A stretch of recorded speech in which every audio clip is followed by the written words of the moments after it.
জনগণের কাছে বারে বারে একটা মেসেজ দিতে হবে, এই যে সরকার পুজোর নামে, দুর্গাপুজোর নামে টাকা কেন দেবে, ইমাম ভাতা নামে টাকা কেন দেবে, মন্দির সরকার কেন করবে, এই প্রশ্নগুলো জনগণের কাছে, সাধারণ মানুষের কাছে নিয়ে যেতে হবে। কিন্তু সরকারকে আমাদের ভারতের সংবিধান এই অধিকার কোথাও দেয়নি যে আপনি টাকা নিয়ে মন্দির বানাবেন।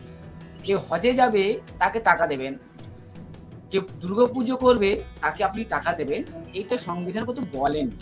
ভোট আসলেই জনগণের টাকা, মানে আমার টাকা, আমি আপনাকে টাকা দিয়েছিলাম, এই যে প্রতাপ যে টাকা দিয়েছিল ট্যাক্সের টাকা, সেই টাকাটা হসপিটালে না লাগিয়ে আপনি কি করলেন, পুজোর নামে, আপনার ভোট ব্যাংকের নামে উড়িয়ে দিলেন। কারণ আপনাকে ক্ষমতায় থাকতে হবে। সরকারের কাজ পুরোহিতগিরি করার নয়, মৌলবাদী বা মোল্লার মতন আজান দেওয়ার কাজ সরকারের নয়। সরকারকে এই জন্য আমরা আনিনি।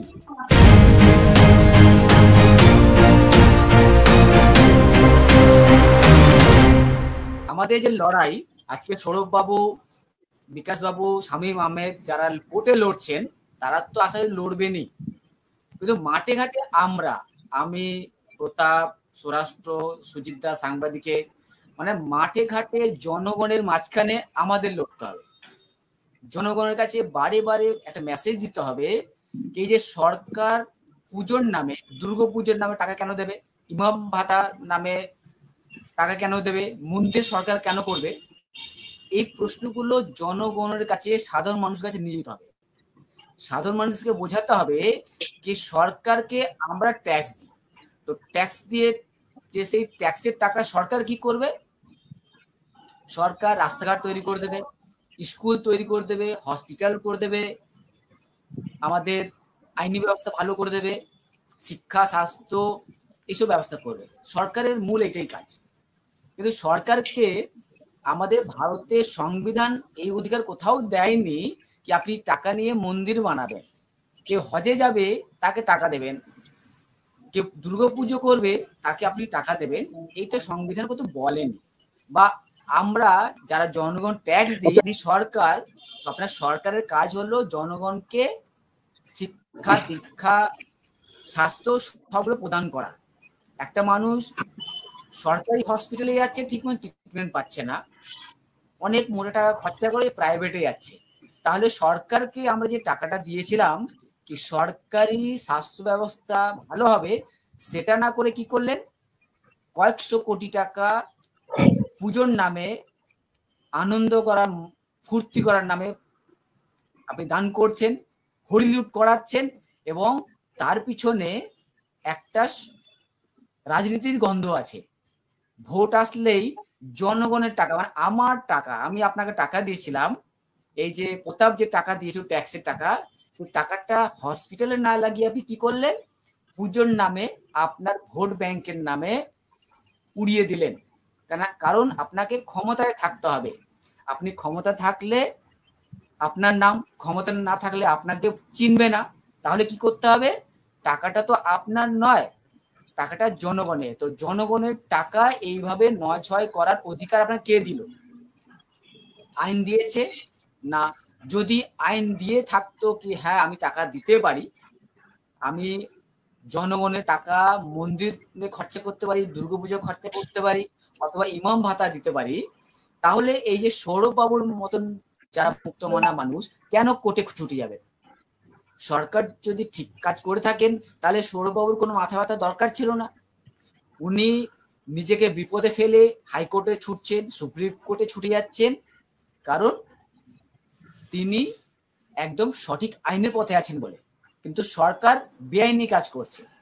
যেখানে আমাদের ভারত সংবিধানগতভাবে ধর্ম নিরপেক্ষ, সরকারকে ধর্মীয় আচার অনুষ্ঠান থেকে দূরে থাকতে হবে, কিন্তু আপনি সরকারে হোক সেই ধর্মীয় আচরণে ডুবে যাচ্ছেন এবং টাকাগুলো নয়ছয় করছেন। তো এই যে আমার টাকা, জনগণের টাকা নয়ছয় করার অধিকার আপনাকে দেওয়া হয়নি, এবং এর জবাব আপনাকে কোর্টে দিতে হবে। আজকে হাইকোর্টে জবাব দেবেন, সুপ্রিম কোর্টে জবাব দেন। আগামী দিন আমরা যুক্তিবাদীরা, নাস্তিক মানুষ, জনগণের মাঝখানে এমন আন্দোলন গড়ে তুলব যে আপনি সরকার এই জনগণের আদালতে জবাব দেবেন, আমার টাকা আপনি এভাবে নষ্ট করছেন কেন। কেন সরকারি স্কুল বন্ধ হয়ে প্রাইভেট স্কুল তৈরি হচ্ছে? রাস্তাঘাটের অবস্থা জনজীর্ণ, মনে হয় সাইকেল নিয়ে ঘাড়ে সাইকেল যাবেন, আপনি সাইকেল করে যাবেন, এতই জঘন্য আমাদের পশ্চিমবঙ্গের রাস্তাঘাট। গলি গলিতে জল জমা, কলকাতা তো এবারে মনে বন্যা হয়ে গেল। তো সেখানে কি সরকারের নজর নেই? আপনি গদিতে বসে থাকলেই সরকার, আর টাকাগুলো দুর্গাপুজো দিলেই নাকি সরকার কিছু সুবিধাবাদী ধান্দাবাদী মানুষ আপনার পিছনে ঘুরবে, টাকা নিয়ে লুটে নেবে, আর আমাদের মতো নাস্তিক বা যুক্তিবাদী মানুষ চুপ থাকবে? এটা হতে পারে না, এটা হতে পারে না, এটা হওয়া সম্ভব নয়। যদি সম্ভব হতো, কারণ সংবিধান আমাদেরকে বাক স্বাধীনতা দিয়েছে, সরকারকে প্রশ্ন করার অধিকার দিয়েছে আমাদের সংবিধান। তাই আজকে আমরা এই লাইভে এসেছি, মাঠে ঘাটেও নেমেছি।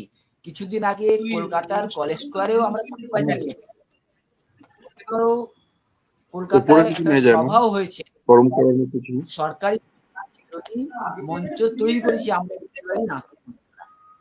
কারণ জনগণের মাঝখানে আমরা যাওয়া শুরু করে দিয়েছি। প্রতাপ যেরকম নবদ্বীপ থেকে জনগণের মাঝখানে গিয়ে লিফলেট বিলি করছে, পথসভা করছে, এবং আমরা আমাদের স্তরে বিভিন্ন মানুষকে বোঝানোর চেষ্টা করছি কি আমাদের দেশ ধর্মনিরপেক্ষ। সরকারের কাজ স্কুল কলেজ এগুলো প্রতিষ্ঠা করা এবং সেগুলো ঠিকমতো চালনা করা। সরকারের কাজ পুরোহিতগিরি করা নয়, মৌলবাদী বা মোল্লার মতন আজান দেওয়ার কাজ সরকারের নয়। সরকারকে এই জন্য আমরা আনিনি। সরকারের কাজ হলো ঠিক মতন আইনি ব্যবস্থা দেওয়ার, ঠিক মতন চিকিৎসা ব্যবস্থা দিতে হবে, ঠিক মতন শিক্ষা দিতে হবে, রাস্তাঘাট করতে হবে।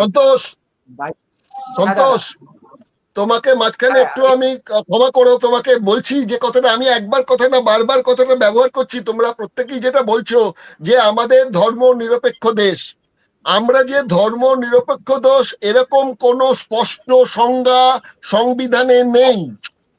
ধারা আছে, অনেকগুলো ধারা আছে, কিন্তু ধারার শব্দ বিন্যাস এমন করেই করা আছে যেখানে তুমি পরিপূর্ণভাবে বলতে পারবে না যে এটা করতে পারবে না, এটা করতে পারবে। এটা সবকিছুর মাঝখানে একটা করে ক্লজ থাকছে যার ভেতর দিয়ে ঢুকে যাওয়া যাচ্ছে।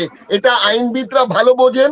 যেমন আমাদের সৌরভ বাবুরা যখন আইনবিদের সাহায্য নিয়ে কোর্টে যাচ্ছেন, যারা এইরকম অনুদানের টাকা দিচ্ছেন তাদেরও পোষা আইনবিদ আছে, তারাও সারা দিন রাত্রি বসে কিন্তু ওই আইনের ফাঁকগুলো খুঁজে বার করেন।